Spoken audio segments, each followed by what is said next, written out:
Gay apparel, fa la la la la la la la la. Troll the ancient Yuletide carol, fa la la la la la la la la.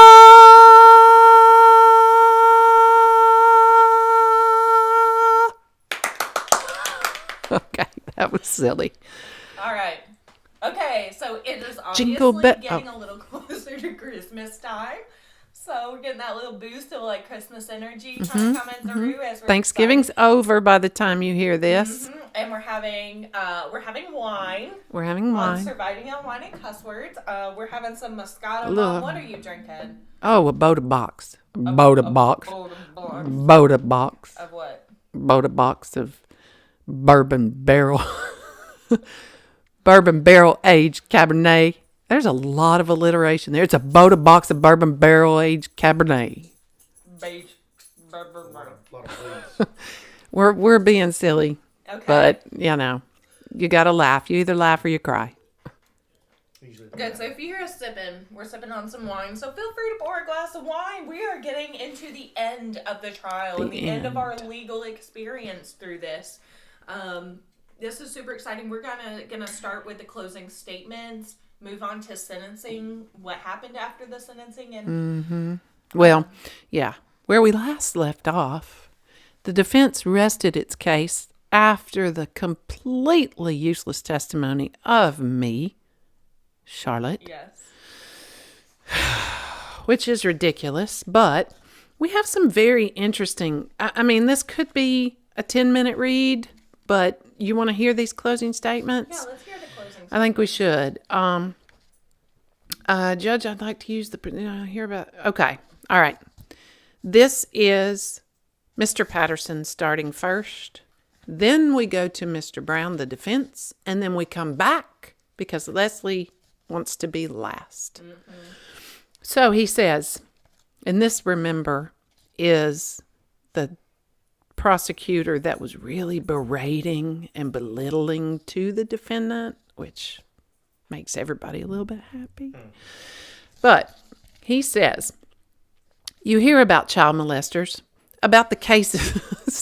I mean, they have to be. It is like on TV. Warning for Oh gosh, I'm so sorry. Childhood sexual abuse, Manipulation, emotional abuse. Emotional abuse. Yeah. So just a little warning before we Sorry. jump right in there. Sorry about that. And poor legal defenses too. Yeah, well. And trigger warning for a poor legal defense. It was the free kind. So. Yeah. All right. So he says, you hear about child molesters, about the cases on TV someplace, read about it somewhere. Sorry. But it always seems kind of removed. And so we feel kind of creepy when we hear about it. Well, as you know, they are everywhere. Here in Chattanooga. And I hope that over the course of these 3 days, you realize that you've been sitting 10 to 20 feet away from an actual real child molester. They're emotional when you're around these folks, emotional when they come to court. As we talked in, what?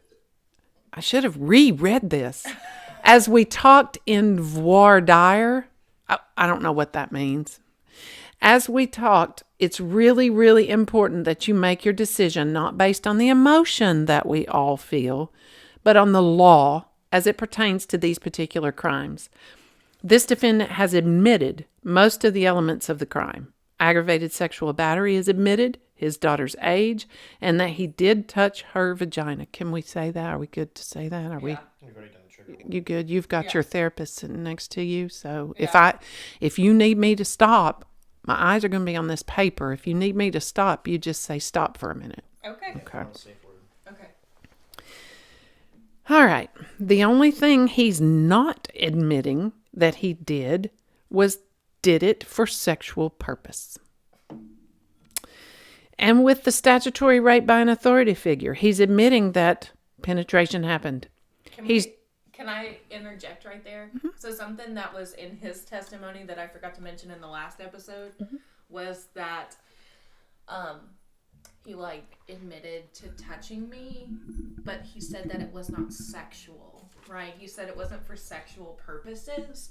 And Patterson, our defense Prosecutor. attorney, No, our sorry, prosecutor. our district attorney. Is Right, what I meant to right. say. He said, "Well, sir, are you studying gynecology?" I said, "No, I'm not studying gynecology." And he said, "Well, why else Would you touch why a vagina else?" So anyway, that's kind of what that's referring if to. it wasn't for sexual purposes? I remember that. Well, sir, are you studying gynecology? See, very berating. I would have loved to have been there and heard it. I know. So he said, he's just saying, okay, and with the statutory rape by an authority figure, he's admitting that penetration happened. He's just saying that he didn't use his parental authority to accomplish that. So let's look at the law. On page 12 of your jury instructions, you'll see, in association with the proof, it talks about how to use such authority to accomplish the sexual penetration. Used means and includes a cultivation of that relationship, the building of that relationship, the things he did as a father, and when he used that to cultivate what he said admittedly was an improper relationship, and he used that to accomplish the penetration. That satisfies the very element that he's contesting. The proof that you heard on this very element, his parental authority went back to when she was an infant. He had her somewhere between 9 and 12 months old. He filled out an affidavit of parentage, signed his name on the birth certificate, did special things for her on her birthday, Christmas, went to her school plays, taught her how to ride a bike, spanked her, disciplined her, the whole spectrum of parental activities he had with Emily, the victim. That was definitely her mindset, and I hope you got that during the course of this trial. Right. She called him dad. They lived together. It's okay to refer to someone as a stepdad. It's okay, whatever works for your family. In this particular family, he was her dad. He was her dad. He says that those years can be turned off like a light switch. Maybe for child molesters they can. It doesn't matter. In her mind, that was her dad. And that's what he used to get her as a sexual object. This parental authority continued well beyond the marriage. When Charlotte moved out, leaving him, they had a parental custody plan in place where he got 50% of it with his biological son and with Emily. There was no difference. They're both his kids. That lasted after she moved out and after the divorce until, of course, he was caught giving Emily alcohol and taking naked pictures. So yeah, there's lots of evidence that you've heard, and I hope you have in your notes that show the very custodial parental authority that he had, he's saying, was not present. The aggravated sexual battery, on page 19 of your jury instructions, you'll see, and this is the only other element he's contesting, the sexual contact was not for sexual purposes. That the intentional touching, he admitted it was intentional, can be reasonably construed. Not in his mind, but by you. Can you reasonably construe that Mr. Duncan touched his 9-year-old daughter's vagina for sexual purposes? Well, you can look at a person's actions after they do something to see what was going on in their head while they were doing it. What did he do? He knew he did something wrong.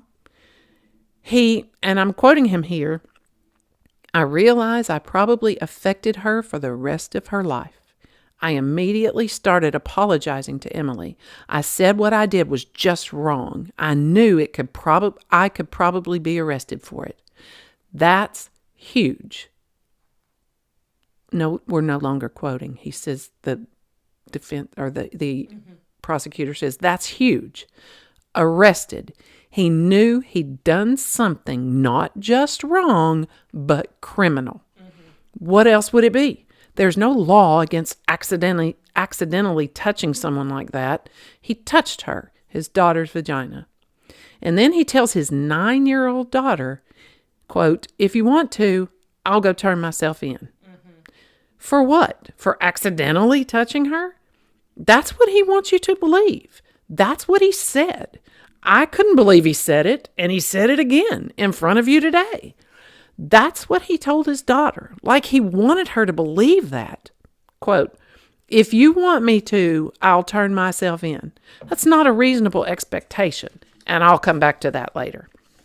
You can look at his actions afterward that very night, after that night, and also find out if that touching could be reasonably construed for sexual purposes. You can look at the sex that happened. He told her he wished that he was her age so he could do the things with Emily that her boyfriends could do with her. His penis would be... You can skip over that Okay. part if you want to. Okay. Sex, sex, sex, sex. Then he says, that's sex. He described sex.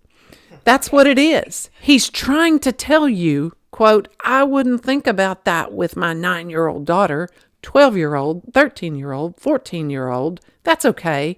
Not that weird 9-year-old. That's not what I'm telling you. You can use that when you consider if it's reasonably construed that would touching for sexual purposes. His hand would often end up in her vagina, on her vagina, when they would sleep together. Okay, new paragraph. He gave her literature about dads and daughters living together as husband and wife. He gave it to her. Why does he want her to read that? Why does he want to give it to your daughter? The title of it, he's the dad, she's the daughter. That's the reason. That could easily be by itself enough for you to reasonably construe that the touching was for sexual purposes. Can I interject? Mm-hmm. So, a little more about that story is that my dad would always, that was his big argument, was that in like the 1700s and the 1800s that it was like totally normal for grown men to like marry 13-year-olds. That was a big argument for him. And then one day I remember he showed me this news story of a dad and a daughter that had gotten married, and he was like, it's only weird because they tell us it's weird, and it's only wrong because they tell us it's wrong. You know, see what these people are going through. They're just trying to live their life same way as us. It's a key part of the grooming process. Key part of it is convincing them it's normal. Right, yeah. So you see it like, I remember he would use examples from the Bible where like Enoch and stuff like that. And we don't even, well, we were not religious. Right. Okay. So he goes on with his closing. And here's the thing. Child molesters speak good kid language. They have to get what they want. They have to speak at that level. And you all heard him. You heard his voice.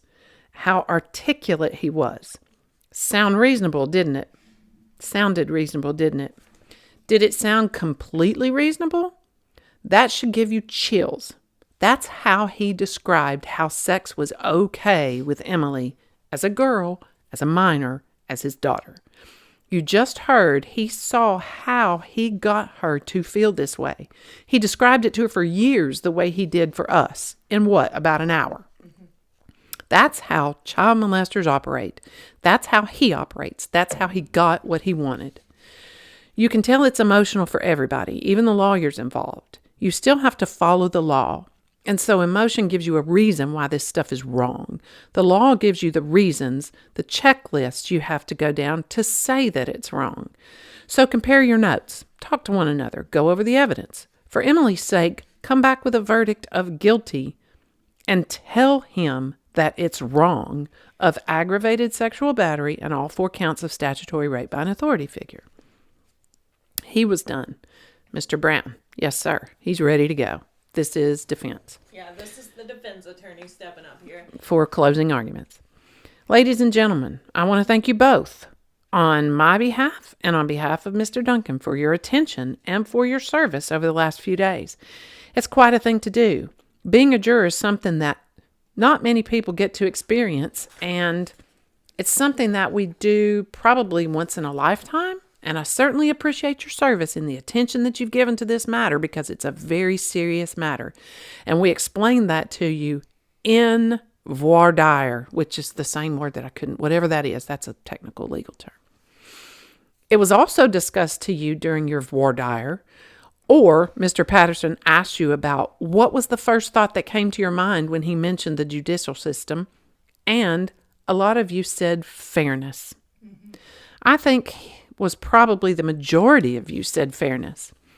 There were some other remarks such as evidence and process, but then one person said blind, and that sparked a discussion about the statue of liberty justice. statue of Lady Justice. I don't even know where he's going here. Yeah, this is a weird tangent. And if you've ever seen that statue or seen a picture of it, you know that there's a blindfold across the eyes of Lady Justice. And what that blindfold signifies is that in any decisions that are made in a court of law should be free of bias and prejudice. That includes moral bias and moral prejudice. And I submitted to you during my opening statement that this is certainly not a court of moral conduct. If it were, I wouldn't be standing up here because I would have already lost a long time ago. Nobody disputes that what Mr. Duncan did was morally incorrect. That's not why we're here. The reason that we're here is because that Mr. Duncan, like I said during the opening statement, and just like every other man that has sat in that seat before him, has the right to require the state of Tennessee to prove each and every element of the offense beyond a reasonable doubt. Speculation doesn't get it. Emotional attachment to one side or another does not support the elements of the offense. There has to be proof beyond a reasonable doubt. Mr. Patterson is correct. Count 1 of the indictment. The element that we are disputing is the definition of sexual contact. It is defined for you on page 19 in your instructions, and it does indicate that the intentional touching can be reasonably construed for being for the purpose of sexual arousal or gratification. Again, ladies and gentlemen, it is not appropriate to speculate. There must be proof beyond a reasonable doubt as to that element and to the definition, and that simply does not exist in this case. We can't pretend to climb into the mind of Mr. Duncan several years ago and without some extrinsic proof of sexual gratification. Yes, you can. He just got up there and told you what was on his mind. Yeah, and there's no, okay, so... I know he's got a big task to do to wiggle his way out of this legal situation, but the argument is that we can't prove what he was thinking. He did it for sexual gratification. Exactly In other words, we didn't have any physical evidence, like pictures or semen or anything like that. That definition, then most crimes couldn't be convicted. I mean, right. If I didn't text somebody exactly what I was thinking, you wouldn't be able to convict me. Right. Which I feel like the justice system, there's so many ways if you know it well enough to get in and out of it. But I digress. He says, we can't look at events that occurred 4 to 5 years later and say, oh, because of what he did later in her life, he must have been sexually aroused at that moment when she was 9. That's not what the law says. It's not what the law requires. The law requires that you find or that that the state prove beyond a reasonable doubt that element existed at the time of the offense, not some point later. A more reasonable verdict as to count 1, and the one that we would respectfully suggest and request that you return, would be a verdict of assault. The verdict of assault requires that there be an intentional or knowingly, that the defendant intentionally or knowingly caused physical contact with another, and a reasonable person would regard the contact as extremely offensive or provocative. And that is the verdict that we respectfully request that you return as to count 1 of the indictment. Because that's less than the sexual battery. It gets you less time, correct. In regards to the other counts of the indictment, ladies and gentlemen, Mr. Patterson is correct. I think the only issue in dispute is the language that the defendant had at the time of the alleged unlawful sexual contact, parental or custodial authority over the victim, and used such authority to accomplish the sexual penetration. That is what is in dispute as to those remaining 4 counts. It's our position that we respectfully suggest to you that both Miss Varner and Mr. Duncan testified to you that at that point in their relationship, it had left the realm of parent-child, parent-stepchild, and had turned into something unnatural, something completely different, something completely inappropriate, but it had turned into a relationship. Yet at the same time, he was still my dad and dropping me off at school, and, disciplining and doing homework with me. Mm-hmm. Yeah. And during the course of that relationship, there was sexual penetration between Mr. Duncan and Miss Varner, and nobody disputes that, but it doesn't meet the definition of statutory rape by an authority figure. How in the fuck, sidebar, does that not meet the definition? So, yeah.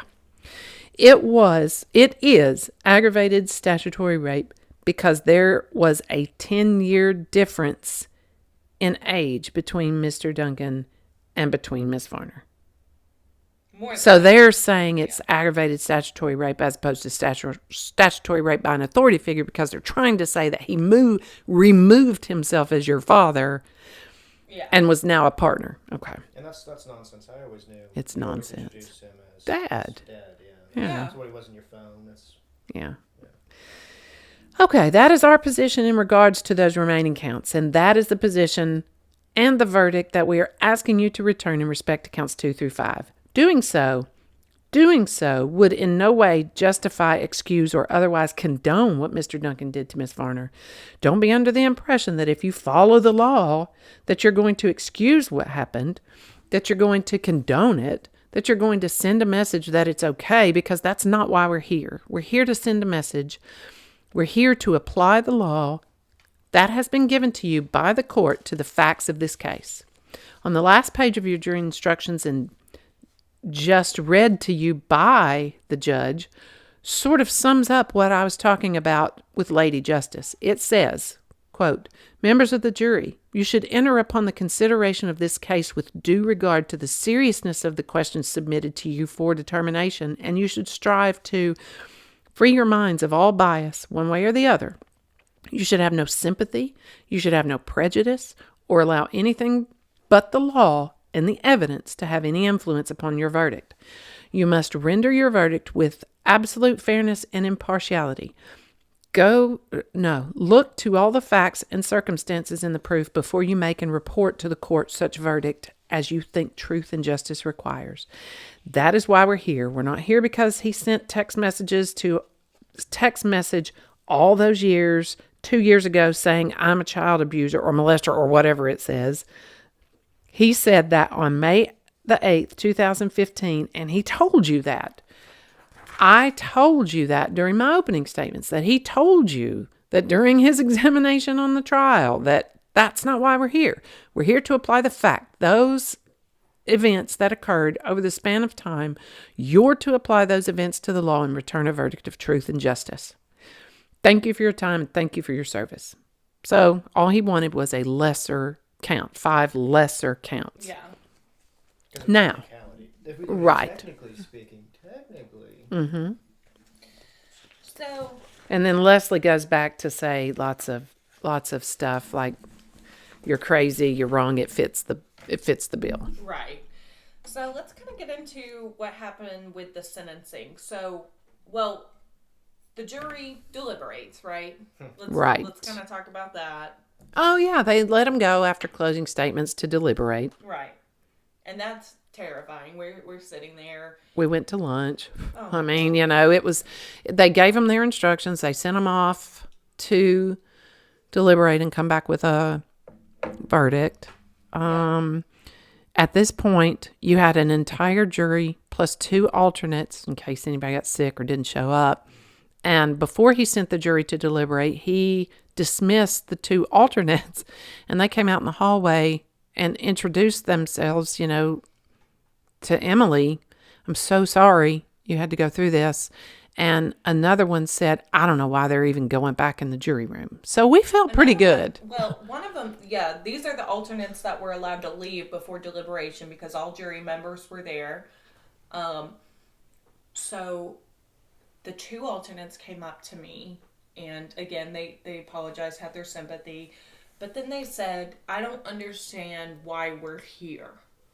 Mm-hmm. Because he got on the stand and said that he did everything that was in question. Usually in a trial, you're trying to prove that something happened, but he was just, the jurors were so confused as to why they were there because he ended up getting on the stand and saying that everything I said happened. And proving everything right. that the prosecution was trying to prove. That's why this defense lawyer said this is against my wishes that he get up there. I advise against him. Keep trying to tell him, please don't go up there. Oh, no, he's so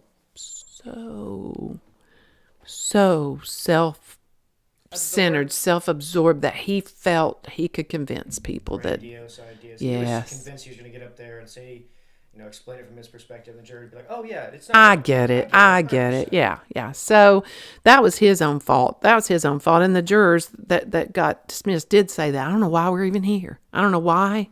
I don't know. It's done. Case closed. Which we laughed about earlier before we started this recording, because it took them about 3 hours. We got called back about 1:00. And I laughed and said the only reason that it took them 3 hours is because they wanted lunch. They wanted lunch that last day, so they went ahead and said, let's just write everything down and let's just mellow out here a little while till they bring us our sandwiches, and then we'll tell them we're done. Because there's no way that it could have taken 3 hours based on that. So they came back, they called us, they said, they're done, they've got a verdict, and I think I have the actual time written down somewhere, but I didn't bring it up.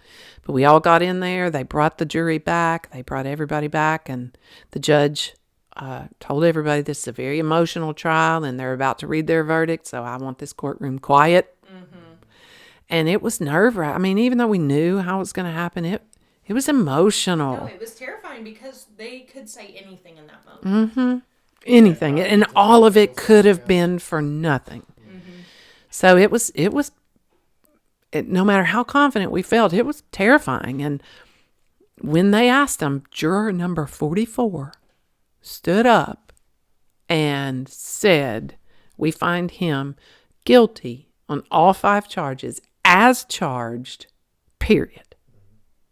Guilty of all 5. I'm lessening it a little bit for our listening audience because they actually went through reading each.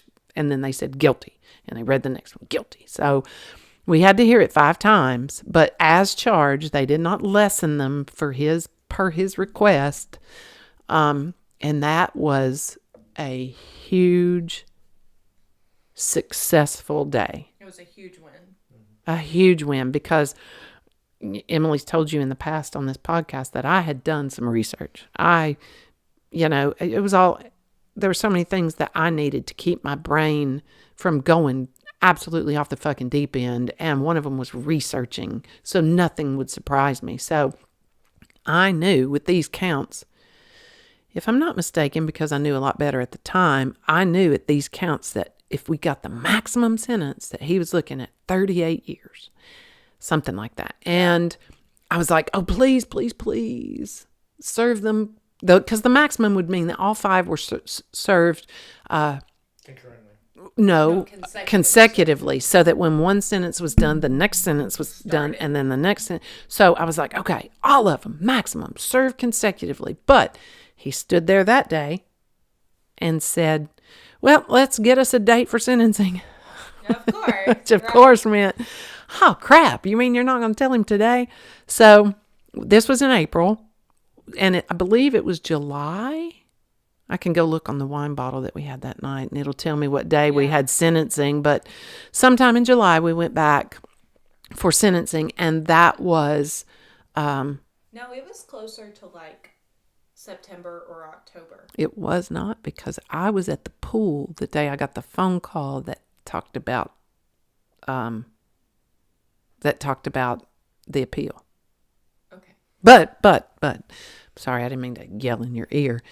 But we can look into that. I think it was 3 months, April, May, June, July. I think it was like 3 months when they did the actual sentencing, when we went in and they wanted impact statements and things like that. Did I give an impact statement? I got up there to do it. And as soon as I started, the defense said, this is not what we're here for. And I was like, okay, but I did.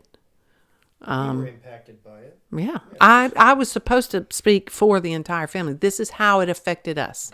Our family has done XYZ. We've had to do XYZ. So that was what it was. And they couldn't even give us that. But that sentencing day, he was sentenced consecutively. Each of the 4 statutory rape by an authority figure got 5 years. So that was a total of 20 consecutively. And then the last one, the aggravated sexual battery, got 18 years. But he was given a little bit of time off of that count, not the maximum of that count, because he was not he had no prior record. He was in the military. He served as a Marine, and then he served in the Army Reserves, so they gave him some credit for that. So it ended up being 12 years for that count, maximum. I mean, that he would get 12 years. A total of 32 years to be served consecutively, and to be served when it's this type of crime, when it's sexually oriented. I think, however you describe that, not the child part, but the sexual part, in our state, they are required to serve at least 80% of their sentence, because, a lot of people get out early and this and that and the other. So we knew it could be 5 years for each of those charges. It could be 4 years, but they are sentenced to that particular amount, which ended up being 32 years. Every time, since they're consecutive, every time each count gives him the opportunity for parole. He can go in, look for parole. It's either granted or it's not granted. But if it's granted, then he goes on to serve the next one. So that's how it works. We haven't yet come to a date where he was up for parole. So we'll see how that goes when we get to it. Yeah. But in essence, it was a total of 32 years with a minimum of 80% to be served. Right. So, fast forward to one day when I was just relaxing by the pool. I got a phone call, and it was the district attorney, which was weird because we had already given them thank you gifts. We had already, thank you so much for being our warriors. Everything's done. And I see that she's calling, and I'm like, what's going on? And she said, Mr. Duncan has filed for a new trial. Are you fucking kidding me? On what grounds? I can't even remember what she said because I was in such shock. She said, well, this is natural. Normal. We typically plan for this. They're going to file an appeal, or they're going to file for a new trial. They have at least one shot for each, but what this means is if he wins his hearing to be granted a new trial, we have to do it again. We have to start over from the beginning. And that turned my stomach. I was sitting, pacing at the pool. I'll never forget it. I'm like, what do we do? What do we do? She said, well, I just needed to let you know. I will give you a call when we know when the hearing date is, so on and so forth. Thank you for your time. And I just sat down and thought, we can't. I can't tell Emily. We can't go through this again. We can't take it anymore. I can't live through another trial. But he's just sitting in jail. So he has nothing better to do. And so he gets to get out, and they'll probably give him a sandwich while he's waiting. It's all about the sandwiches. It's all about the sandwiches. Probably, ironically, the Subways. But anyway. So she called and said that, and I was left with this burden that we could potentially face another trial. And I made the decision not to tell Emily. Like, let's just get some more information before we tell her, because she's gone to school. She started another semester of school, and so it was a burden to carry for a couple of weeks, which is not long considering we've been in this shit for 2.5 years now. But a couple of weeks when we had let go and we had begun to breathe again, and we had started to heal and try to carry on with our lives. And then I'm bombarded with this news. But a couple weeks later, she called me back, and she said, I need to talk to you. And God, what else? What the fuck else? Yeah. But what she was saying was, she said, I've got an idea. And she said, I want to know what you think before I go to them. And she said, I want to offer them some lesser time. I said, what do you mean by lesser time? She said, I want to offer to the defense that he serves 19 years of his 32-year sentence in exchange for filing 0 appeals or 0 new trial appeals. Basically waiving his right to appeal it all. Or to request a new trial. Right. That it is over and done. And I Stop said, bothering us, yeah, I said 19 years served, and we don't have to worry about going through this again. She said, that's what I'm proposing. And I said, well, yes. I said, go ahead and ask. I mean, propose it, because we didn't know if he'd take it. He had pulled the rug out from us before. For other deals. Other deals. So, go ahead and offer it. And she offered it. And maybe this is where you're thinking the September, October time frame, because we had to go into court when he signed it. Maybe that's what you're thinking. But it was the September, October time frame, because he did agree to it. He said, I won't appeal. I won't request a new trial. 19 years served. Done. And I'll never forget what the judge said. Remind me. He said, just leave this girl alone. He said, were you there? Oh, I forgot about that. I remember when leave her alone. Yeah, he spoke. Yeah. He spoke. And after he spoke, the judge said,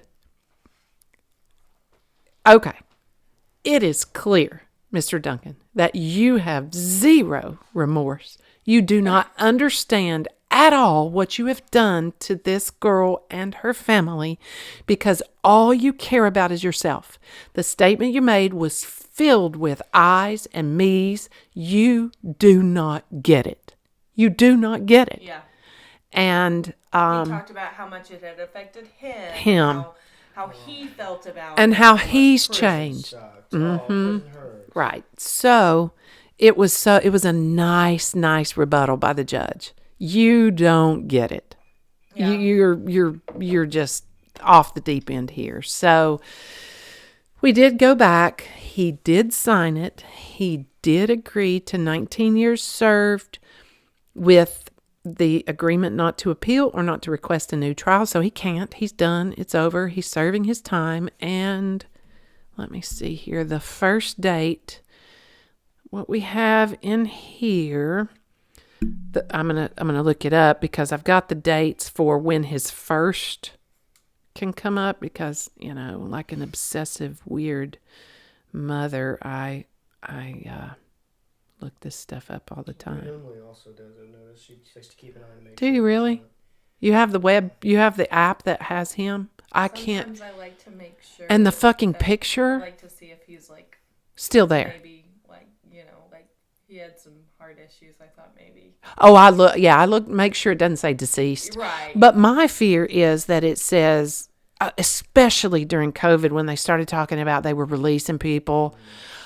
Are you shitting me? But it hasn't happened yet. Why can I not get to the my offenders? Oh, here we go. Felony offenders. Felony offender information. And let's see. I don't like to look at the picture. So our first date, please don't let this have changed. The first release eligibility date is July of 26. That will be the first, because he served the long one first. He served the long sentence first. That'll be the first time that he's up for parole. And then if it's granted, then he goes to the next. He still has 4 more counts to serve. And his sentence end date, and I believe this is the date that if he serves everything without parole and without any good time off for good behavior or whatever, is my birthday of 2032. That will be the day he is released. He's still in the same place and still incarcerated. It's not dead. So that's the weekly update there. But yes, I do. When they started talking about letting people out, and I did that app is where I found out they moved him from that huge, big, tough prison outside of Memphis to another one. That's where I found out they moved him, and I keep up with it that way. But no more appeals, no more It's over and Just done. out of curiosity, do you both still feel like that was the good choice? I mean, in hindsight, do you think that was the right? Giving in to, because see, I didn't think I had told Emily that we did that. I think I told her, I think I said, yes, do it before I asked Emily, but I couldn't see her. I couldn't. I mean, we'll get into it more in the future about how, different things affected us differently, but I was low and confused and scared, and I didn't know what to do. And we struggled through this trial like a bunch of blind men walking on, trying to avoid hot coals on the ground. I mean, we didn't know what we were doing, and I was physically sick to my stomach at the idea of going through another trial. Doing all that again. And I knew Emily would be too, because there's nobody. I was in college at the time. It was so hard for me to get the time off for the trial already. It was the week before finals. Mm-hmm. So some of my finals had been moved up. I had already missed tests. It was already so inconvenient for my life. And then, I don't know, yeah. I think we made a good decision. Obviously, I'm a little heartbroken because I felt so accomplished when they said 32 years, because that's really close to the maximum he would have ever been able to get. Especially floating 9 years and the 9-year deal.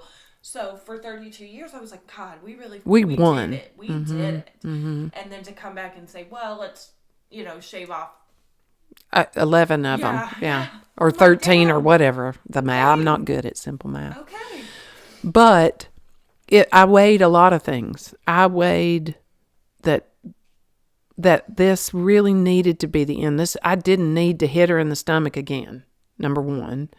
I weighed the fact that at 19 years, when he got out, both the kids would be adults. I did not want him getting out when either one of them was still a child. In my mind, young, right? I wanted them to be mature adults before he got out, because who knows if he's going to go try to find them. I mean, which he always told me that he would. If he had ever gotten arrested, that he was going to come find me. He will find her. Out. Maybe legally old enough to own firearms. Correct. I mean, that kind of thing. I wanted them to be. Selfishly, I didn't want it to be my responsibility. And I know that's weird. Something like 5 years is being floated around, and he had already served 2, so that would be 3. He'd be out by now. Because the fact that he didn't post bail, he went to jail May 9th, the morning after she disclosed, and never got out. So the fact that you don't post bail means whenever your sentence starts the day you got arrested. Now, had he posted bail, all that he served would have gone away, but his sentence was retroactive to the day he got taken in. So this trial took 2.5 years. So 2.5 years were already in. And I took into account the kids being mature. I took into account, as much as I hate it, and I've kind of been proven wrong now, but as much as I hate it, I have to encourage my kids to leave here. You never want to. You want them to fly the nest, but you want them to fly the nest and stay home. I'd never wanted more for my kids to go away from this area. And who wants that? I don't, as a parent, want my kids to leave, but I did. I wanted them to go start a life, to go somewhere where they choose whether or not they told this story or not. And, not everybody had seen his face on the news. On the news. Everybody knew you from your childhood when you Right. had experienced this trauma. Actually, Right. the other day, like a month ago, Robert, had planned a date to go to this place. For you? Yeah, it was like a produce place, and he showed it to me, and I was like, me and my dad used to go there all the time. Okay. I was like, no, we're not going there. No. And he was trying. He was just trying to go to a sweet date, but Right. because we live in the place now where I have moved away and now I've moved back home. It is hard. It is super hard. One thing I kind of wanted to talk on before we wind down from this episode is Wind down. Y'all have. I must have stressed y'all out because you're both out of wine and I'm not. Right. Was kind of how I was feeling emotionally after the trial was over. So my therapist, so sweet, you know, she was a child therapist, but I was 18 at the time. She did call me and check in on me after the trial. Mm-hmm. But I felt exactly the same. And I think that was so hard to like feel exactly the same when you expect this like triumphant feeling, or like for all the pain of the abuse to go away, or to feel like some justice was served. But none of that went away. I still had pain. I was still a survivor going You through still my had healing process. stuff to work on. It wasn't over. It didn't stop it. I think that's what hurt the most, is because in my head I'm like, oh, if I could just get through this trial, it'll all go away. But then I get through the trial and I'm like, well, the abuse and the effects of it are still there. Like, it didn't go away. Yeah. It didn't just magically go away because he's in jail now. The only Like, relief really of it was not having to try to make our way to court when we needed to. The court stuff was done, and that's a huge thing, but emotionally, I think as a kid going through this, and especially when I was younger, I really did picture that it would all feel so much better. And there was a sense of relief with not having to go to court, but as far as emotionally healing from the abuse, it almost hurt more. that it didn't help. Right. Yeah, it was such a slap in the face that like I didn't feel better after I had gone through this super hard thing. I felt good. I mean, I was glad that I had committed to something and followed through and gotten my story out there. That felt really good. But Which the is, abuse was still there. yeah. The pain was still there. I mean, it was all still there. It didn't magically go away because he was found guilty. It was nice to know that other adults had seen the trickery that I had experienced my whole life and the manipulation, but Which is why it just didn't go away like they thought it would. it was another caveat to say, whether you go to court or not doesn't necessarily help your healing. So there's no shame in whether you want to go to court or whether you don't want to go to court. Press charges, don't press charges. It's all a personal journey. Yeah. It's all a personal journey. We all continued with therapy for quite some time, you know, with your brother, you know, and that's not something that I want to say to hurt anybody's feelings, but it was hard enough to focus on keeping this family trying to be a unit with you going through what you were going through. Alex got neglected. I mean, it is what it is. I tried to include him as much as possible, but it was time to focus on him because he still had some shit he had to work through.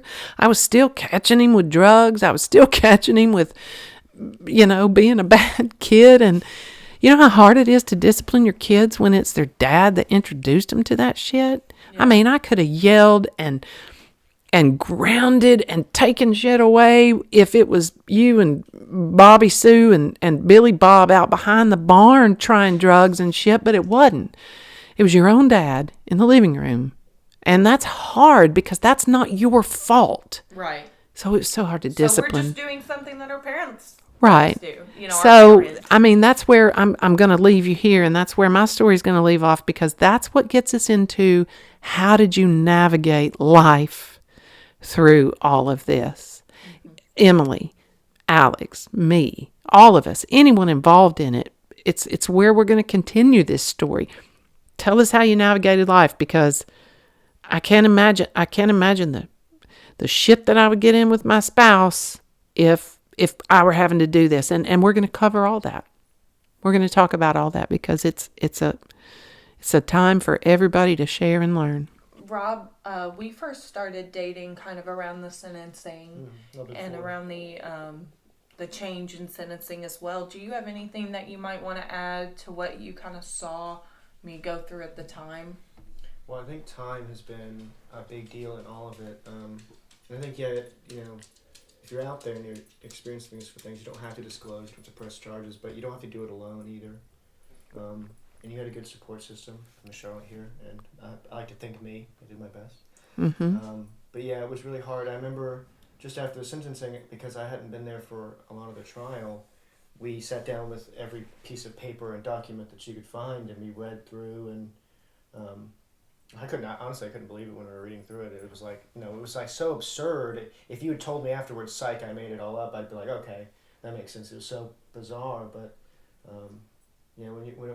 the sentencing was happening, you were having a tough time. But I think as time has gone on and you've experienced more, and now you're helping the community and other people out who are doing their own thing, I've seen you grow and heal a lot more. So it was really the time. It's a process. Mm-hmm. It's a painful process, but anybody can make it through. Mm-hmm. Anybody can make it through, and that's what we want to be here for. Yeah, it doesn't magically go away overnight. It doesn't magically go away with a guilty sentence. Mm-mm. It doesn't magically go away ever. Being arrested. Ever. Yeah, ever. It is, and it was in the closing statements. You've fundamentally changed a person for their life. We said it before. The therapist told me, you are grieving. You're grieving because your child died.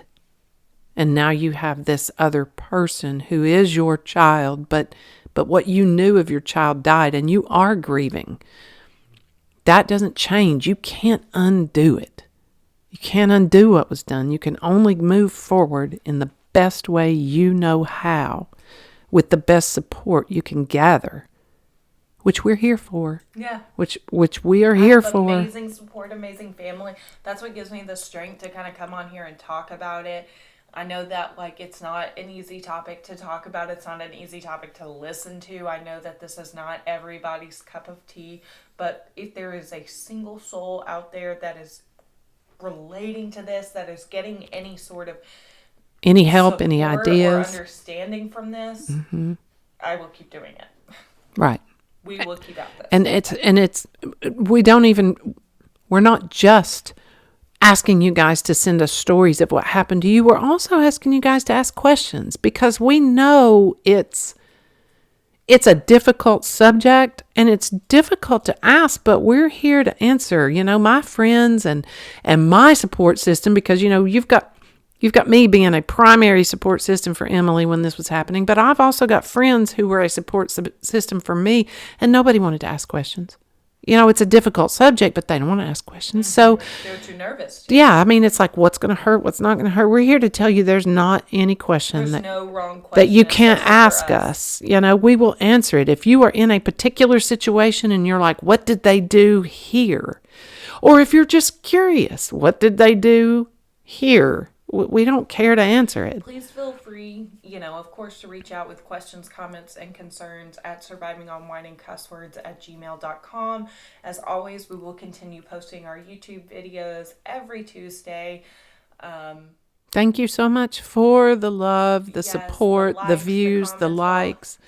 We do appreciate it. And, again, we're here to help. And if one soul has been helped, we're good. Now that we kind of have gone through our story, we're excited to kind of get more guests and cover more topics about the healing process. About exactly how it happened, like with Children's Advocacy Center, with other people who've experienced and what they did. And, yeah. Even my boyfriend himself has his own story. And we're going to get into that. We'll get him a better chair though, because he looks super uncomfortable. No. A little stiff. We're gonna get him a better chair, and it's gonna be a good day. We might have a bottle of wine out here to help us get through it. All right, guys. Thank you so much for listening. Thank you. All right. Bye. Bye.